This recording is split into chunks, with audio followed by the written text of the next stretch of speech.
Assalamu алейкум, урматтуу Көкбөрү сүйүүчүлөрү. Жалпыңыздардын назарыңыздарды Казакстандын баш калаасы Астанада өтүп жаткан көчмөндөр оюнуна бурабыз. Казанат ат майданы, Астана шаары. Бул жерде эмне өтүп жатат десеңиздер, 5-дүйнөлүк көчмөндөр оюну жана Көкбөрү боюнча Кыргызстан, Өзбекстан курама командасы менен беттешмекчи. Байкай туралы. Рустам Тыналиев жетектеп келген, капитандык кылып келген команда бүгүн өздөрүн кандай көрсөтөт болду экен. Буга чейин биздин Көкпар боюнча улуттук курама командабыз Монголияны 16-0 эсебинде шенимдүү түрдө жеңип, кийинки баскычка өткөнүн билесиздер. Жана Көкбөрү боюнча курама командабыз кандай оюн көрсөтөт болду экен, саамдан соң сиздер менен биргеликте билип калмакчыбыз. Кызматыңыздарда мен бүгүн баяндамачылык кызматта Элбар Олилов, алдыдагы Кыргызстан, Өзбекстандык беттешти сиздер менен биргеликте баяндап алып барабыз. Азыр негизинен бул жерде ипподромдогу баяндамачы бардык оюнчуларды тааныштырат, андан соң биз бул беттешти күтүп калмакчыбыз. Астанада демек аба ырайы 18 градус. Бул баштапкы аба ырайга салыштырмалуу күн бир аз жылып жатканынан кабар берет. Мынакей кыргызстандык көрөрмандар, урматтуу телекөрүүчүлөр, бардыгы Кыргызстандын желегин алып, биздин мекендештерибизди жандуу колдоп жаткандыгын дагы көрүүдөбүз.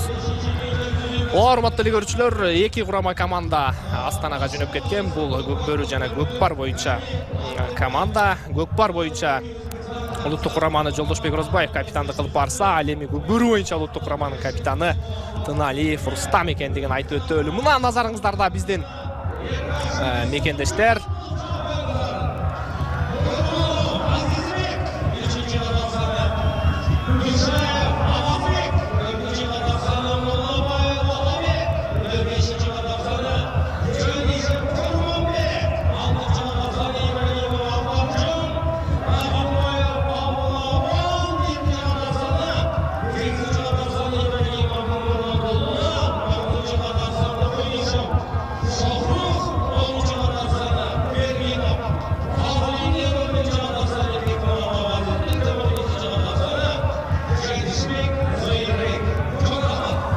Мынакей демек ипподромдогу баяндамачы Өзбекстандын курама командасын тааныштырды, жана биз дагы тааныштырып өтөлү. Эми салт боюнча биз бул жолу конок команда, Өзбекстандык команда курама командасы менен биринчилерден болуп таанышып алсак, 1-номерде Эргашев Исламжан Белый, 2-номерде Тургунов Азизбек Мурас, 3-номерде Душаев Авазбек Актилек, 4-номерде Мулабаев Отабек Аргентина, 5-номерде Жонишев Курманбек Шторм, 6-номерде Ибрагимов Акбаржан Болт, 7-номерде Рахимбаев Пахфалон Сармат, 8-номер менен Ибрахим Мурадулла Танк, 9-номерде Куншев Шохрух Белек, 10-номерде Беркинов Фазлиддин Зайчик, 11-номерде Бекмуратов Азимбек Карышкыр, жана 12-номерде Жеңишбеков Зойурбек Карагер.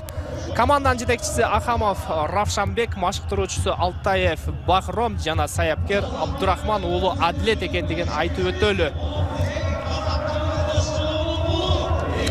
Демек, урматтуу телекөрүүчүлөр, Кыргызстан Көкбөрү боюнча улуттук курама командасынын курам менен таанышабыз. 1-номерде Тыналиев Рустам Акниет, 2-номерде Бексултан Абдыкалил уулу Акбура, 3-чү Эржан Тургунбаев Крас, 4-чү Тойчубек Коргонбаев Сүлүк Кара, 5-чи Фархат Бейшекеев Чорный, 6-чы Арген Абдулаев Айгашка, 7-чи Урсланов Дастан Комсомол, 8-чи Кыяс Ниязов Бурана, 9-чу Сейитбек Анарбек уулу Арыш, 10-чу Нуржан Мелисбек уулу Лимон, 11-чи Исхак Бекболот уулу Береке, 12-чи Нурдун Болотбеков Мырзатору. Демек, калысын ышкыргы жаңырды дагы Көкбөрүчүлөр дароо улак теңип алууга аракетин көрүшөт. Дароо эле биздин мекендештерибиз улак теңип алды. Бул Нуржан Мелисбек уулу болчу, бирок көп кузабастан колунан түшүрүлгенин да көрдүк. Андан ары Исхак Бекболот уулу аракетин көрдү, бирок Исхак Бекболот уулу дагы улакты тагыраак айта турган болсок, муляшты жерден эңпет алган жок. Өзбекстандык оюнчу Тургунбаев Азизбек өзүнүн жакшы аракетин көрдү. бирок эңпет алган жок. Байкай туралы Нуржанга мүмкүнчүлүк ачылганда эңсе болот. Дал ошондой Нуржан кармады жана аттын башын кой бериш керек.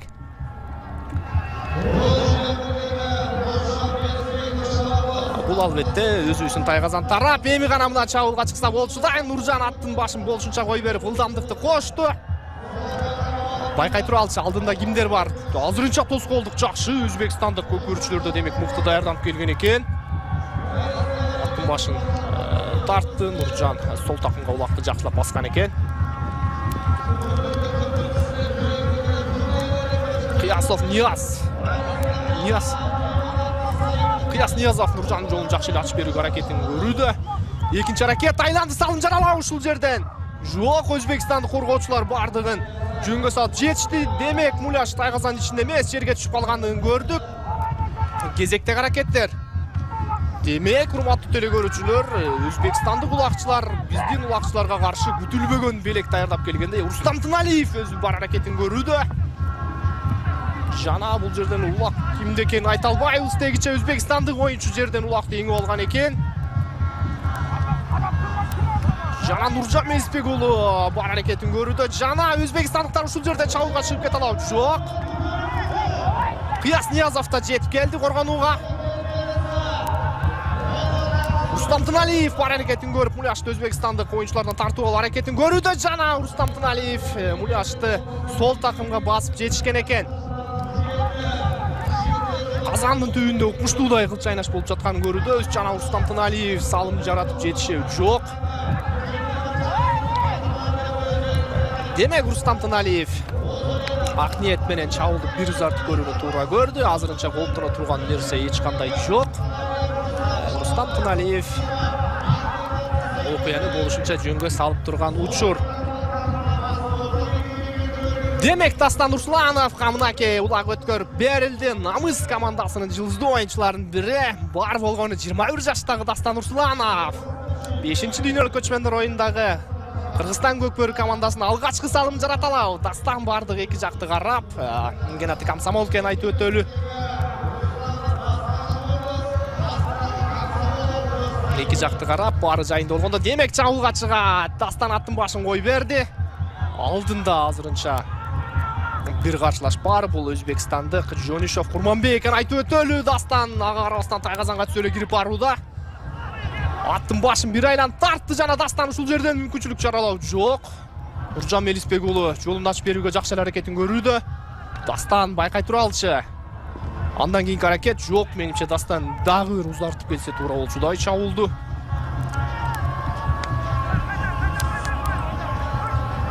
Эми айланды, Дастан жок. Бул жерде сүрмө топтон азыр салып кетиш кыйыныраак. Ал ортодо Өзбекстандык эки оюнчу бирдей Дастанга тоскоолдук кылууда. Биздин мекендештерибиз алмашууга кеткен өңдөнөт.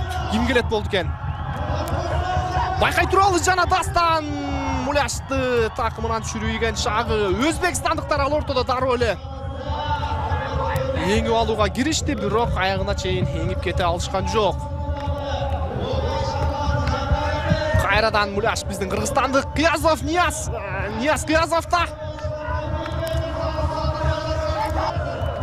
Кыяз Муляшты жакшылап оң такымга басты. Андан нары байкай туралы. Дастан Русланов жакшы эле аракетин көрүп, ыргытууга аракет кылып көрдү, бирок Өзбекстандык оюнчулар ал нерсеге жол берген жок. Кыяс Ниязов да роле. Өзбекстан Тайгазанда жетип келди. Байкай туралы. Кыяс ыргытуу жасай алабы? Жок. Нурдин Болотбеков өткөрүп алууга аракетин көрдү, бирок Кыяс Ниязовдон мүмкүнчүлүк жаралган жок.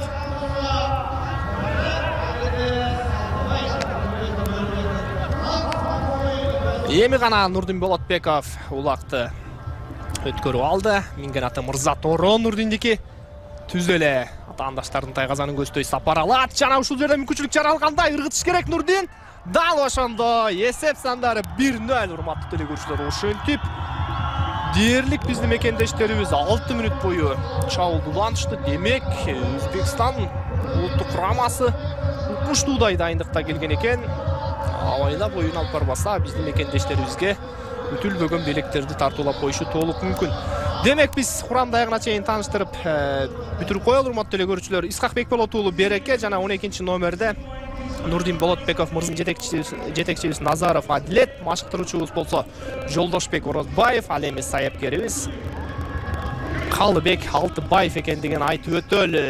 Ошентип Қияс Ниязовтан алған муляшты Нурдин Болотбеков салымға айлантып қойған шағы. Кезектегі әрекет, Арген Абдуллаев Тароле улақты еңі ол әрекетін көрген, бірақ аттан жығылып қалды. Жана өзбекстандықтар улақты жерден еңі алған ұчур. Тағырағы жасалма улақты жерден еңі алып шауылға шығып баратқан бұл Рохимбаев. Бақфалон Сармат арғымағы менен жана албетті аут.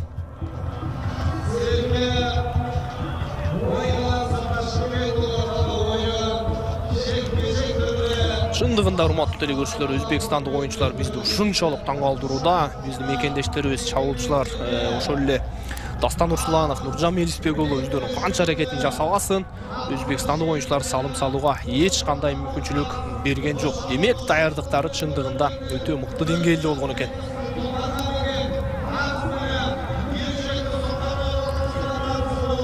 Рахимбаев, Бақфалон жасалма улақты ортоға таштады. Жана жекеме-жекеге ким чыгат болду экен. Биздин мекендешибиз Эржан Тургунбаев крас аргымагы менен ортого чыкты. Жана Өзбекстандан азырынча бизге номер көрүнбөй атат. Эми гана көрүндү. Ибрахимов Мурадулла танк аттуу аргымагы менен ортодо экен айтып өтөлү.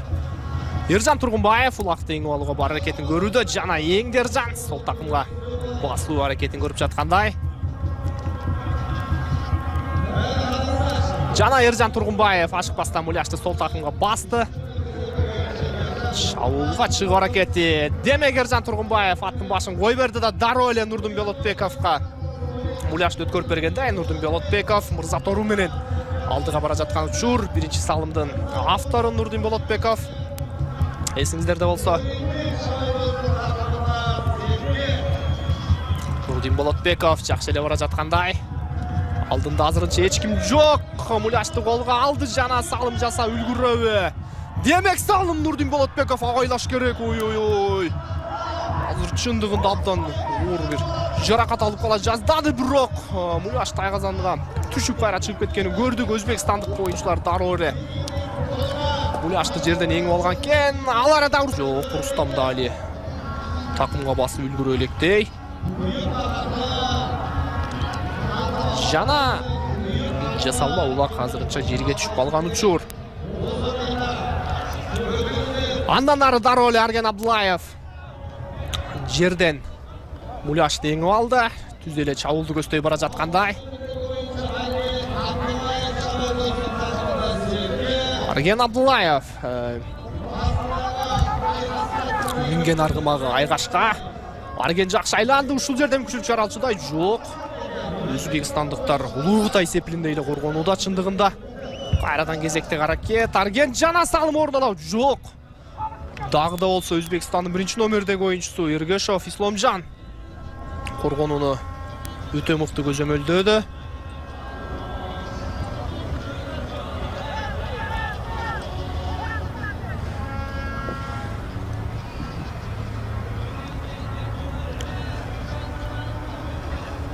Жана эмне болду? Азыр жазамамы барбы бул жерде? Бизге түшүнүксүз.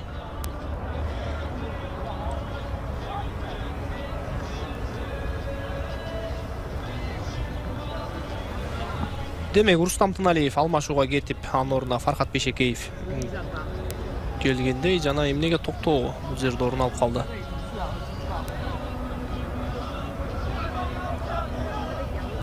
Ушул жерден Нурдин Болотбеков чындыгында караңыздарчы. Укмуштуудай акробатикалык секирүү жасап жетишти, жана муляш андан ары түшүп туруп казанын сыртына түшүп калгандыгын да көрдүк. Жана калсын ышкыры кайрадан жаңырды, бар жайында деп ишенели. Арген Абдуллаев ашыкпастан чабуулга бара жаткандай, жана экинчи салымды жарата алабы? Дал ошондой экинчи салым бар. Арген Абдуллаев ошентип беттештин аякталарына 4,5 минутта калып баштаган учурда эсеп санын 2-0 айлантып олтурат. Демек өзбекстандык бир оюнчу азыр жаза маамыга кеткенде, ал нерсени пайдаланган Арген Абдуллаев эсеп санын 2-0 жеткирип олтурган учур.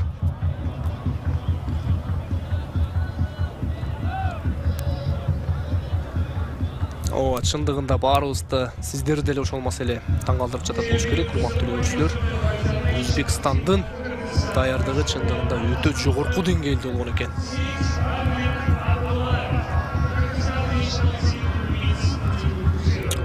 Ошентип көздү ачып жумганча биринчи таймдын жыйынтыкталарына бар болгону 3 минутта убакыт калып олтурат.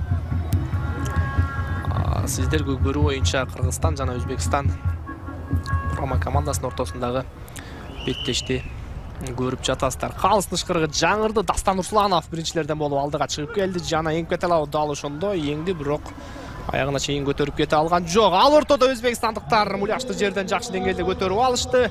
Жөнүшов Курманбекке Дастан Русланов жакшы эле каршылык көрсөтүүдө, жана тартып алууга да жакын. Дастан Русланов муляшты тартып алгандын көрдүк, жана ылдамдыкты кошуп чабуулга чыгыш керек. Алдында эч ким жок. Дастан Русланов жакшы эле бараткандай, дегиче өзбекстандык бир эмес 2 коргоочу Дастанды кууп жетти. Дастан аттын башын бир тартып, андан соң деле чабуулданса болсо, дал ошондой. Жана 3-чү салым жаралау, дал ошондой. Эсеп сандары 3-0, урматтуу телекөрүүчүлөр. Дастандын жолун азыр Кыяс Ниязов жакшы аракет менен ачып берди. Дастан Русланов комсомол аргымагы менен эсеп сандарын 3-0 айлантып олтурган убак. Намыс командасынын көзгө басар оюнчусу, жекеле Намыс командасы эмес, мына мынтип улуттук курама команданын жылдыздуу оюнчусуна айланып жаткан Дастан Русланов. Албетте куттуктайбыз. Жалпы эле көрөрмандарды 3-чү салым менен.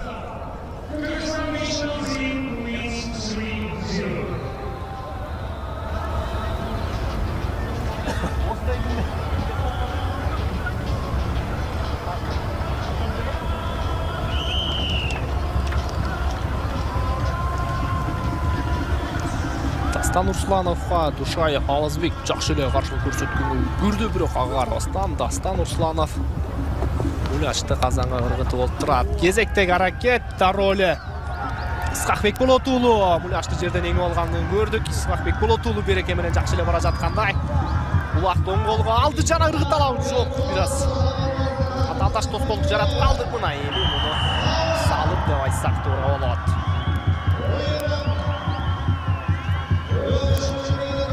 Исхакбек Болотуулу дагы бир жылдызы жанып өсүп өнүгүп келаткан оюнчулардын бири бар болгону 20 жаштагы Исхакбек Болотуулу ошентип эсеп сандарын 4-0 айлантып койгон оюнчу.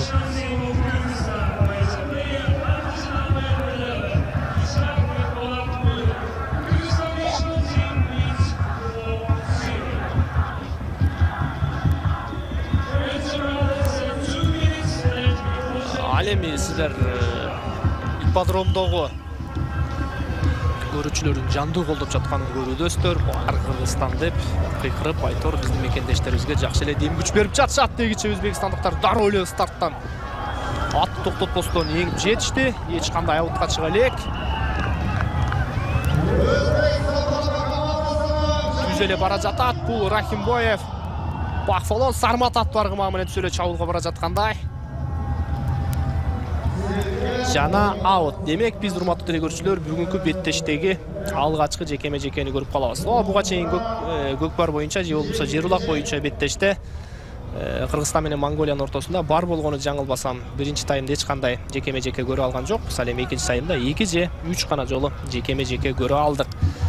Буга чейин Эржан Тургунбаев жекеме-жекеге чыгып ийгиликтүү болуп чыккандыгын көргөнбүз. Андан сырткары жекеме-жекеге чыга турган дагы бизде кайсы оюнчулар бар? Бексултан Абдыкалил уулу бар. Акбура менен дал ошондой Бексултан ортого чыкты, жакшы эле көзөмөлдөөдө. Ага каршы өзбекстандык 8-номердеги Ибрахимов Мурадулла танк аттаргымагы менен Бексултан муляшты жерден эңди, дароо эле сол такымга басты. Өз тайгазанда бир барып чабуулга болчудай. Бексултан Абдикалил уулу быйыл гана Достук командасына кошулуп, жылдызы жарк деп жанган оюнчулардын бири. Бул да абдан жаш оюнчуларыбыздын бири. Аттын ылдамдыгын болушунча арттырды, жана өтүп баратат. Жок, бир коргоочу жолун тороп чыкты. Өзбекстандык оюнчу Шохрух жана карабастан Бексултан түзөлө. Атаандаштардын тайгазанын көздөй келүүдө жана салым бар. Бара келди. Бексултан Абдикалил уулу ошентип Сейитбек Анарбек уулунун көмөгү алдында 5-чи салымды жаратып койгон учур. Демек биз буга чейин Өзбекстандын Куштуудай коргонусун көрүп атканбыз, урматтуу көрүүчүлөр. Бирок биздин мекендештерибиз бир аз оюн талаасына көрүш албай атышты. Демилгени колго алып, арты менен 5 салымды жаратып койгон учур. Акбураны дагы абдан жакшы даярдап келген экен Бексултан. Эми жаңылбасам Акбура Достук командасына аттанды. Кыргызстан жогорку лигасында өзүнүн анчалык деңгээлде деле көрүнбөгөн ат болчу.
Демек урматтуу телекөрүүчүлөр, Өзбекстан жана Кыргызстан ортосундагы көкбөр боюнча беттештүү баяндоону улантабыз. Экинчи тайм Кыргызстан жана Өзбекстан азырынча эсеп сандары 5-0. Бул жактан дароо эле Өзбекстандык оюнчу Жанышов Курманбек шторм аргымагы менен муляшты жерден эң алганын көрдүк жана Жанышов Курманбек жакшы эле бара жатат. Салым жарата алабы? Дал ошондой саты. Демек эсеп сандары 5-1. Рустам Туналиев өзү кошо казанын ичине түшүп кеткендей. Бир раз демек Рустам Туналиев жок. Рустам Туналиевде демек барлыгы жайында беттешти. Андан ары улантса болот. Сейитбек Анарбек уулу муляшты белгиленген чийинге алып барып таштап берет. Андан соң беттеш уланат. Эми Кыргызстан, Өзбекстан өтө эле айыгышкан салгылаштын кереги жок. Бул эки өлкө, биринчиден курчу өлкө, экинчиден бул эки команда бул чейинде беттешип, ынтымактуу оюн алып барып келгендигин айтып өтөлү.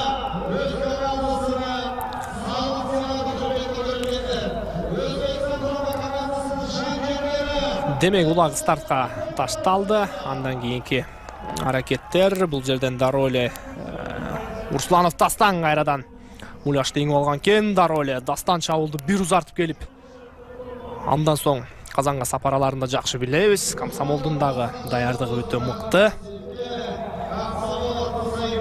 Урсланов Дастан өзүнүн Казанына бир токтоду да жана андан соң чабуулду өнүктүрөт. Демек Кыяс Ниязовго Дастан Урсланов муляшты өткөрүп бергенден көрө алдык. Эми байкай туралычы Кыяс Ниязовдун аракетин буран аргымагда чындыгында ылдамдык жагынан абдан мыкты аргымактардын бири экен Кыяс Ниязов.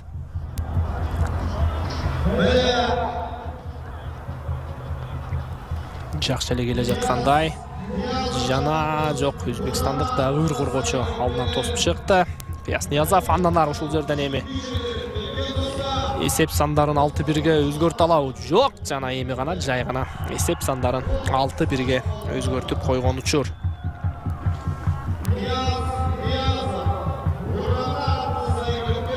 Кыяс Ниязов ошентип бурана аттуу аргымагы менен эсеп сандарын 6-0ге алмаштырып койгон учур. Буга чейин биринчи таймдагы салымдарды кимдер жаратты десеңиздер, Нурдин Болотбеков 6-мүнөттө эсеп сандарын 1-0ге айланткан болсо, Арген Абдуллаев 10-мүнөттө 2-0, андан соң Урсланов Дастан, Исхак Бекболот уулу, Бексултан Абдыкалил уулу эми минтип Кыяс Ниязов 1-ге өзгөртүп койгон убак. Жана калсын ышкырыгы жаңырды. Биринчилерден болуп муляшты көздөй Исхак Бекболот уулу келе жаткандай, дал ошондо Исхак дароо эле улакты жерден көтөрүп кетти. Береке аттуу аргымагы менен бар ылдамдыкты кошуп барууда. Жана 7-чи салымды жарата алат. Дал ошондой дегиче жок. Муляш Казандын кырына тийип, андан ары Казандын кырына секирип чыгып кетти. Эми чындыгында муляш бул атайын улак болбогондуктан чындыгында Казанга салууда маселелер көп жаралат экен. Исхак Бекболот уулу экинчи жолу аракетке барып көрдү, илип кете алган жок. Андан соң Нурдин Болотбеков муляш теңип кеткендигин көрдүк. Жана Нурдин Болотбеков оң такымга жакшылап басты дагы. Ашыкпастан чабуулду баштай берсе болчудай.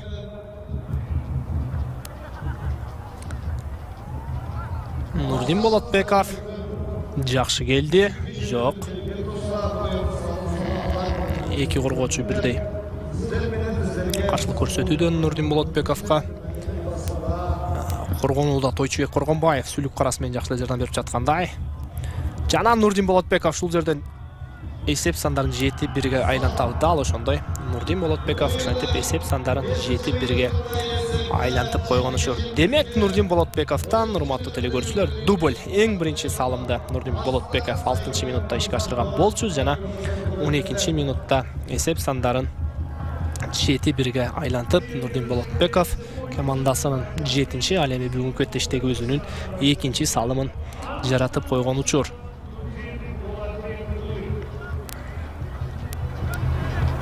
Чындыгында бул муляшты буга чейин сөзүбүздү соңуна чыгарып коелу, урматтуу телекөрүүчүлөр. Катуу ылдамдыкта келип ыргытыш бир аз Казанга түшкөндө маселе жаралат экен, ошондуктан атты токтотуп, андан ары салса оңойрок болчудай.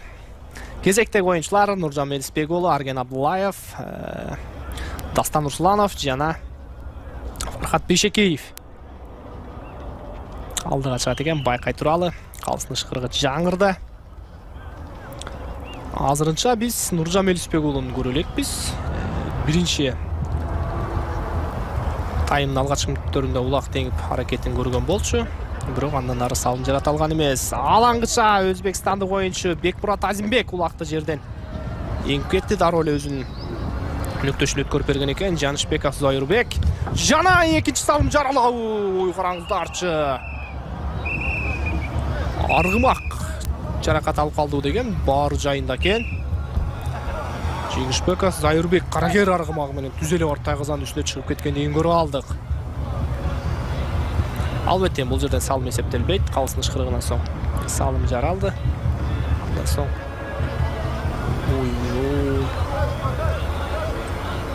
Жанышбеков Зайырбек чындыгында эгер деле атын алдында калып калса оор жаракат алып калышы толук мүмкүн эле. Кайрадан өзбекстандыктар жашты жерден илип кетти. Рахимбаев Бахфалон бул оюнчу чындыгында алдан күчтүү оюнчу экен. Жана экинчи салым сала алат. Дал ошондо экинчи салым бар. Рахимбаев Бахфалон демек эсеп сандарын 2-7-ге өзгөртүп жаткан учур.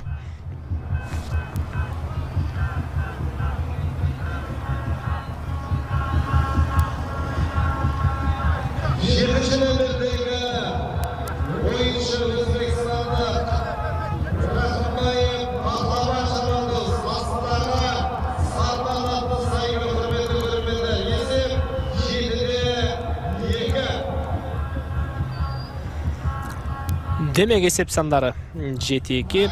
Өзбекстандыктар эсеп сандарын кыскартып жетишти.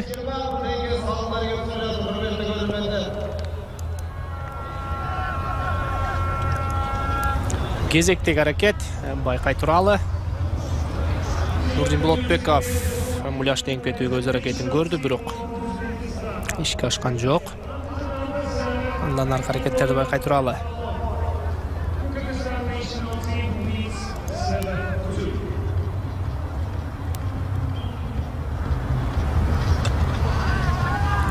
Өзбекстандык Ибрахим Муратулла улак теңип кетүү аракетин көрдү, бирок ишке ашкан жок. Жана өзбекстандык бир оюнчу аттан жыгылып кеткендей. Кыяс Ниязов теңип кете алган жок. Жана ким эңип кетет болду экен? Азырынча эч ким муляшты жерден эңип кете албай ора.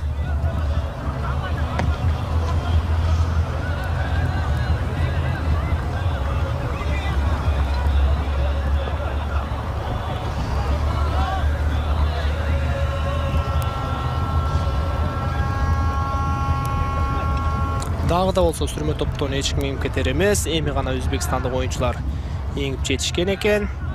Бекмурат Азимбек өзүнүн каршкыр аргымагы менен улакты эңип оң такымга басып жетишкендей.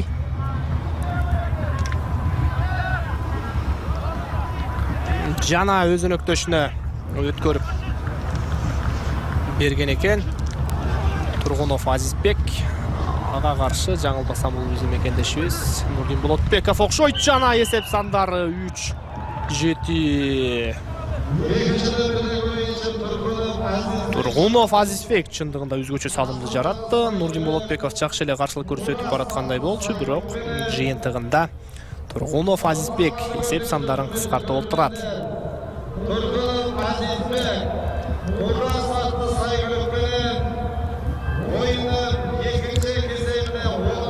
Тургунов Азизбек Мурас аттуу аргымагы менен эсеп сандарын 3-1-ге айлантып койгон учур. Демек Өзбекстанда көкбөр ушунчалык өнүккөн экен. Урматтуу көрүүчүлөр, буга чейинки оюндарга салыштырмалуу аргымактар дагы өздөрүнүн чеберчилиги дагы чындыгында абдан өскөндүгүн көрүп алдык. Дастан Русланов кайрадан биринчилерден болуп ортого келди жана дароо эле муляшты көтөрүп кетти.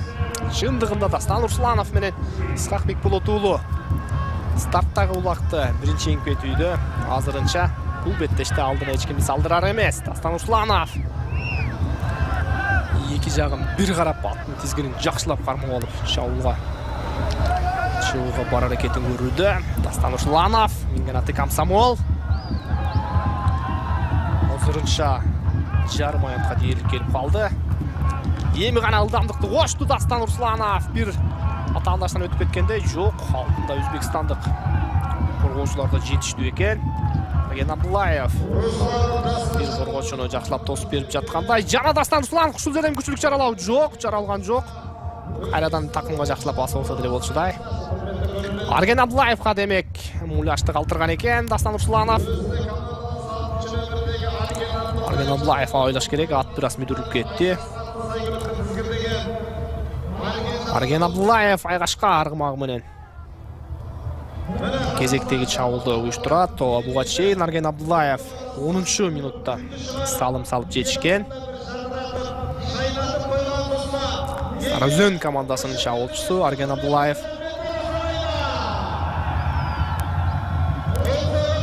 Шындығында ұшыншалық физикалық жақтан өте күштары білеуіз Арген Абдуллаевты. Тәжірибадағы, чеберчіліктағы бұл ойыншыда жетішті.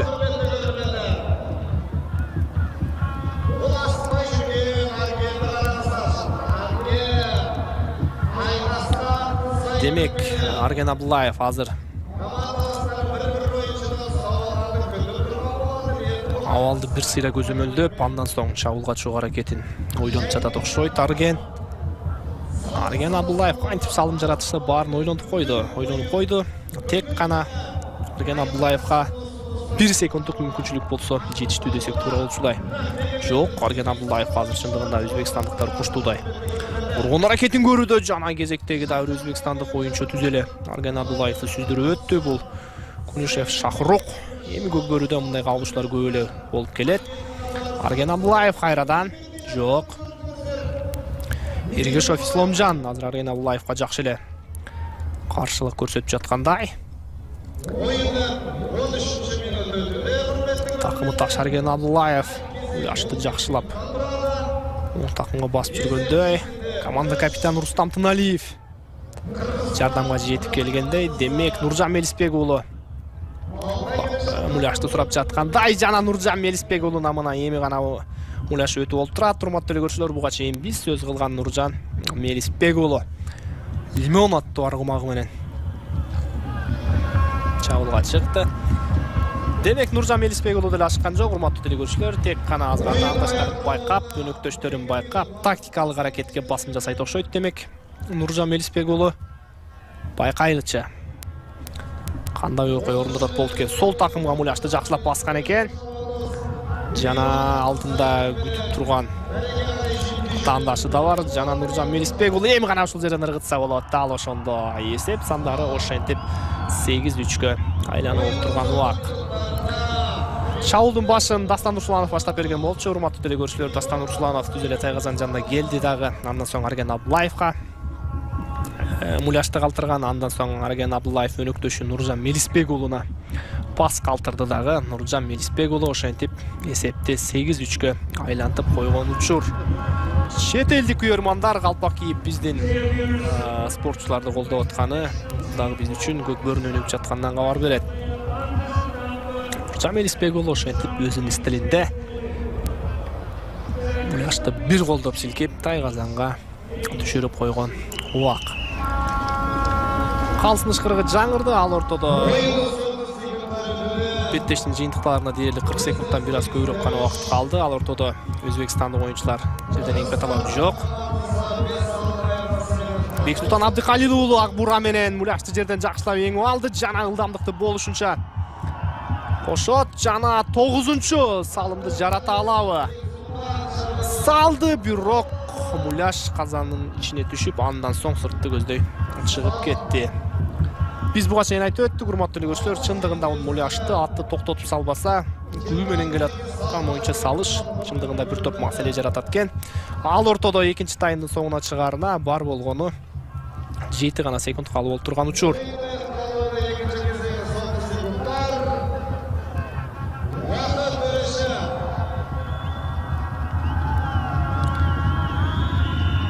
Демек ошентип, урматтуу көрүүчүлөр, Кыргызстан Өзбекстан көкбөр боюнча көчмөндөр ойынын 5-дүйнөлүк көчмөндөр оюнунда беттешип жаткан учур. Азырынча биздин мекендештерибиз ишеничтүү түрдө алдыда келе жаткан учур. Сиздер менен саамга созулган тыныгуудан соң кайрадан жолугабыз.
Адамзаттын бүткүл тарыхында төлөө ыкмасы жана акчалай мамилелери ар дайым өзгөрүп келген.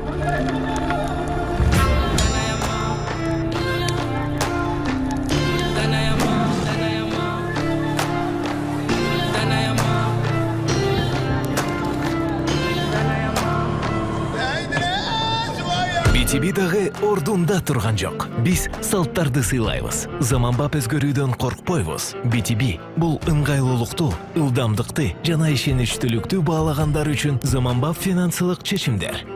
BTB салтты сыйлап, келечекке карап. Новое время создает новых героев. А мы — новые правила. Обновленный мощный Kia K5. Зачем демонстрировать силу? Она уже внутри. Не выходить из зоны комфорта. Что бы ты ни делал, делай это ярко. Попробуй новинку Fresh-Tech лимонад. Заряжен сиять.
Түркі бауырлар жасасын. Құрметті көрермендер, барша біздің қатысушыларға айғайлап шулап қолдау көрсетейік.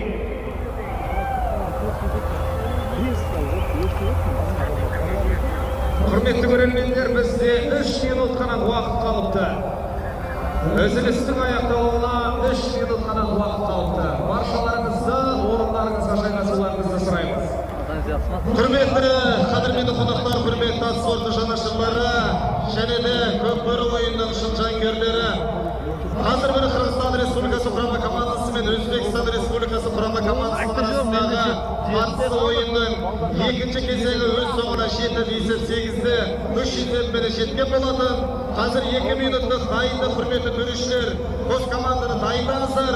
2 минуттан кейін ойынның 3-ші кезеңін сіздермен біздер болып сарапқа салып, шын мықтыны бірге ақтайтын боламыз. Құрметті барша көрермендер.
Демек, көрүүчүлөр, биз самга созулган тыныгуудан соң Кыргызстан жана Өзбекстан курама командасынын ортосунда беттешти баяндоону улантабыз. Астана калаасы Казанат ат майданында болуп жаткан Кыргызстан жана Өзбекстан ортосунда көкбөр оюнча беттеш. Азырынча 2 тайм оюн көрдүк. 2 таймдын натыйжасында 8-3 эсебинде биздин курама ийгиликтүү түрдө алдыда келе жаткан учур. Дароо эле өзбекстандыктар улакты жерден эңип алып түз эле чабуулга бара жаткандай.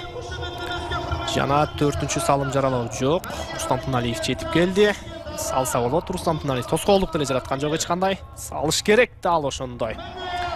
Эсеп сандары ошентип 4-8. Өзбекстандык Беркинов Фазлиддин ошентип эсеп сандарын 8-4-кө алмаштырып койгон учур. Өзбекстан айтып өтөлү, урматтуу деле көрүүчүлөр, 3-чү дүйнөлүк көчмөндөр оюнунун күмүш медаль ээси. Демек көкбөр оюнча Казакстан утуп жана Кыргызстан менен финалда кезгеришкен, жана финалда Кыргызстандан утулуп калган жайы бар. Демек ага караганда Өзбекстанда көкбөрүн деңгээли ушунчалык өскөн экен.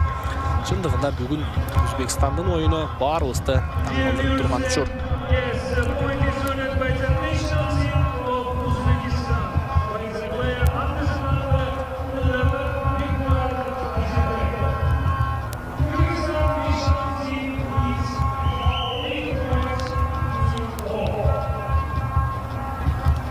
Кезектеги улакка болгон аракетин оюнчулар жасап башташты. Демек Исхакбек Болотуулу чыккан экен. Нуржан Мелисбек уулу эңкейип көрдү. Улакка жеткен жок. Жана кайрадан өзбекстандык улакчылар жерден улакты эңип кетишти. 12-чи номердеги Жанышбеков Зоюрбек демек чабуулга чыгып бараткан учур.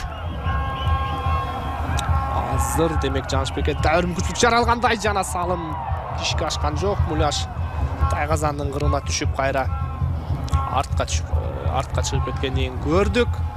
Нуржан Мелисбек уулу улакты Муляшты жерден жакшы ленген болчу. Жана андан нары Өзбекстандык оюнчу тоскоолдук көрсөтүп, Нуржан Мелисбек уулу чабуулга чыгып кете алган жок. 3-чү таймдын башы азырынча биздин улакчыларыбыз эч кандай ашыкча күч коротпостон жай гана атаандаштарына мүмкүнчүлүк берип оюн алып барууда. Кайрадан Жанышбеков Зоюрбек улакты Муляшты жерден эңип алгандай, ыргыш керек ушул жерден. Жок. Исхакбек Болотуулу ал жерге мүмкүнчүлүк берген жок. Кармап калды. Жана Исхакбек Болотуулу Муляшты өз такымына басты. Демек, андан нары Тойчубек Коргонбаев өткөрүп берген экен. Тойчубек Коргонбаев сүлүк кара менен аргымагын болушунча камчылап тайгазанды көздөй барууда жана Тойчубек Коргонбаев. Жана эсеп сандары 9-4. Ошентип Тойчубек Коргонбаев өзүнүн коргоочу экенине карабастан өнөктөшү Исхакбек Болотуулудан муляшты алды дагы. Андан соң ишенимдүү түрдө 9-чу салымды жаратып олтурат.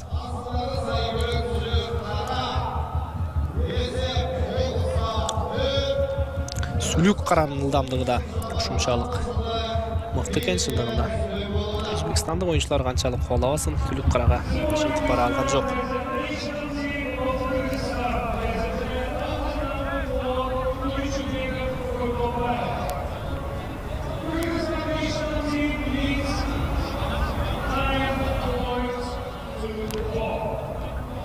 Кыргызстандык спортчулар демек назарыңыздарда. Муляш белгиленген чекитке ташталды жана оюнчулардын кезектеги аракетине назар салалы. Калсын ышкырыгы жаңырда.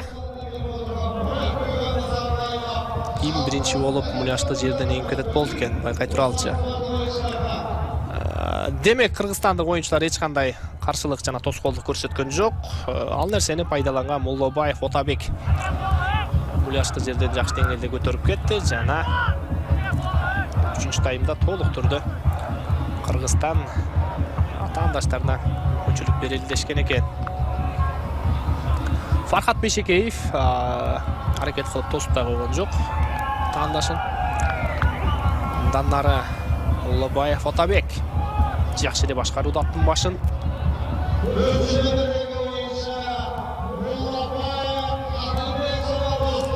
Моллобаев Атабек жакшы эле бара жатат. Салым жарата алышабы кош билекмин. Дал ошондой кош колдоп ыргытышты дагы. Эсеп сандары 5-9. Өзүнүн командалашы Бекмуратов Азимбек менен биргеликте эсеп сандары 5-9га айлантып койгон учур.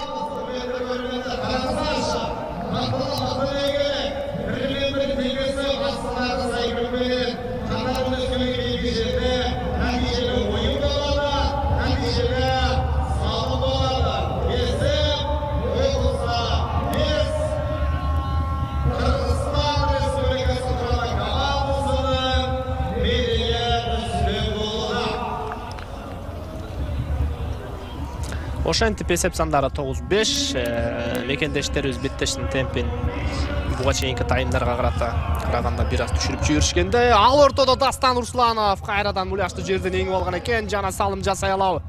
Дал ошондой караңыздарчы Дастан Руслановдон эмне деген аракет. Эсеп сандары 15. Шындыгында бүгүн биздин мекендештер өтө кооз утпаларды көрсөтүшүүдө. Буга чейин дал ушундай аракетти Нурдин Болотбеков жасаган болчу, бирок ал жерде салым жаралган эмес. Ал эми Дастан Русланов ошентип мен жаңылбасам бүгүнкү беттештеги 3-чү салымын жаратууда. Футбол тили менен айта турган болсок, өзүнүн хет-тригин жаратууда. Комсомолдун даярдыгы да өтө мыкты экен, караңыздарчы кандай токтоп берди. Жана Дастан Руслановдун аракети.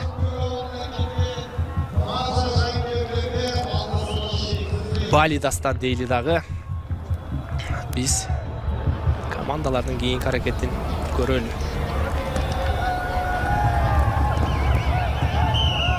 Дароо эле Муляшты жерден Исхакбек Болотуулу эңип кеткенден көрө алдык. Андан ары талашсыздыгына чыгып кеткенде байланыштуу жекеме-жекеге назар салып калабыз. Демек биз урматтуу эле көрүүчүлөр, Көкбөрүдө деле жекеме-жекени өтө аз көрдүк. Буга чейин бир Эржан Тургунбаевдин 2 жолу чыкканын көрдүк окшойт. Жана Бексултан Абдыкалил уулу 1-2 жолу чыкты. Айтор бүгүн дагы дал ушу Көкпардай эле жекеме-жекелерди бул жактан да өтө аз көрүп жаткан учурубуз. Эржан Тургунбаев Муляшты жерден жакшы деңгээлде көтөрүп алды. Такымга басып жетишти, басты жана өнөктөштөрүн өткөрүп берсе деле болчу. Анын жанында ким бар? Нуржан Мелисбек уулу жүрөт. Жок, азырынча Эржан Тургунбаев эч кандай өткөрүп берүүнү жасаган жок.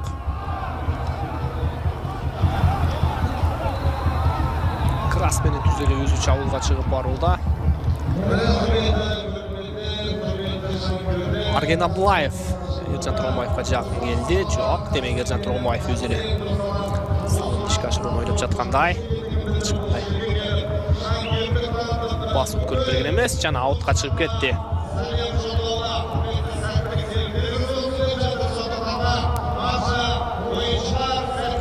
Ал эми бул жерде болсо Кыргызстандык күйөрмандар адаттагыдай эле жандуу болуп жаткан учур. Кайрадан Ержан Тургунбаев жекеме-жекеге өзү чыкты, ага каршы чыкты. 7-чи номердеги Өзбекстандык Рахимбаев Пахвалон демек ортого чыккандыгын көрө алдык. Ержан Тургунбаев ортону жакшы эле көзөмөлдөдү. Эми ашыкпастан өз аракетин көрө берсе болчудай. Крас туруктуулукту жакшы эле кармап берүүдө азырынча.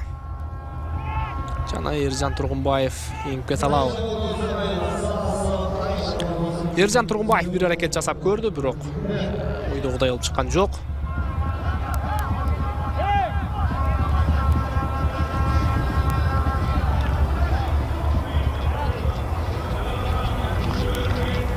Демек Ержан Тургунбаев улакты жаштар издейин алды да сол такымга басты. Менимче эми бул жолу чабуулчуларга өткөрүп берсе болчудай. Керек крастын ылдамдыгы бир аз жайрак экендигин да билебиз. Жок, эч кандай өткөрүп берген жок. Бул жолу дагы демек Ержан Тургунбаев өзү чабуулга чыгат окшойт. Исхак Бекболот уулу андан уйлаштырууга аракет кылып көрдү, бирок Ержан Тургунбаев берүүнү жасаган жок азырынча. Жана Ержан Тургунбаев красты болушунча камчылап түз эле тайгазанды көстөрүп алды. Жана 11-5 демек Ержан Тургунбаев дал ушул салымды салыш үчүн ортодон убакыт эңип алды. Жана аны эч кандай Өзбекстан оюнчуларга мүмкүнчүлүк бербестен амалга ашырып турган убак. Исхак Бекболот уулу бир муляшты тураган болчу, бирок Ержан Тургунбаев ал жерден эч кандай пас өткөрүп берген жок дагы. Мына биттеп красты түз эле үз тайгазан барды дагы. Кезектеги салымды жаратып турган учур. Демек, урматтуу теле көрүүчүлөр, биз ушул убакыттан пайдаланып өзүбүздүн темөөрчүлөр тууралуу айтып өтөлү. Байтүшүн банкы менен 19% башталган кредиттер менен өз бизнесиңизди өнүктүрүңүз. Kia сизди шыктандыра турган кыймыл. Сиздин ийгилик биздин максат. Байтүшүн банкы салтты сыйлайбыз, келечекке карайбыз.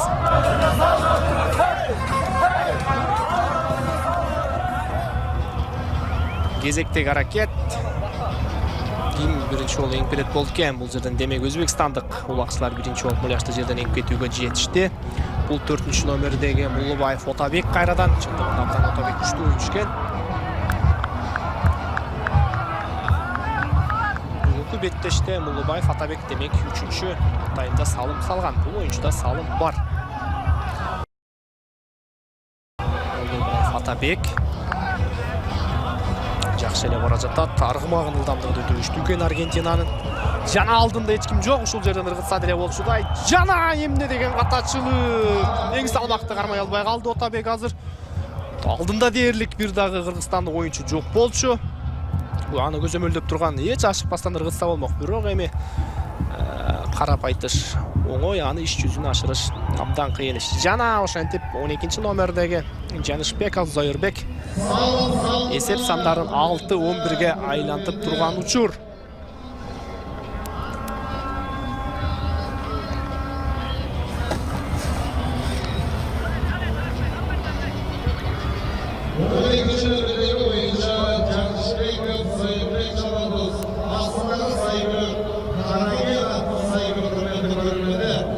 Зайырбек Жанышбеков ошентип эсеп сандарын 6-11-ге айлантып койгон учур. Буга чейинки эпизоддо айта турган болсок, Муллубаев Атабек түз эле жакшы эле бара жаткан, демек аргымагы тайгазанга токтобой качып кетти. Ошол себептен салым жарата албай калгандыгын көрө алдык.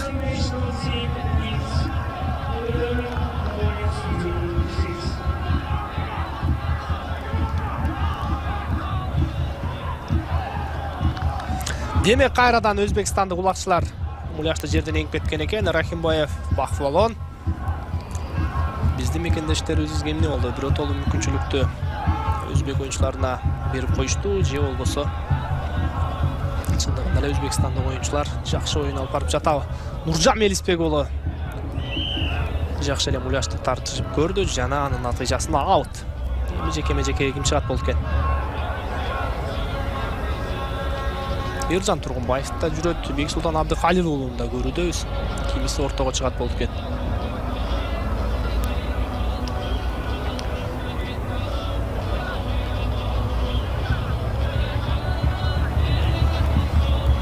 Демек о Бексултан Абдыкалил чыгат окшойт. Дал ошондой Бексултан Абдыкалил уулу ортого чыкты. Жана Бексултан эңип кете алабы буга чейин Бексултан 14-мүнөттө салым жараткан, экинчи бөлүктө демек Бексултанда азыр дагы салым жаратууга жакшы мүмкүнчүлүк пайда болушу мүмкүн. Эгер деле муляшты жерден эңип кете алса. Бексултан жакшы кармады, оң такымга дароо басты, эми чабуулга чыга берсе деле болчудай. Ержан Тургунбаев оюнга аралашып бир оюнчуну тосуп берүүдө, андан соң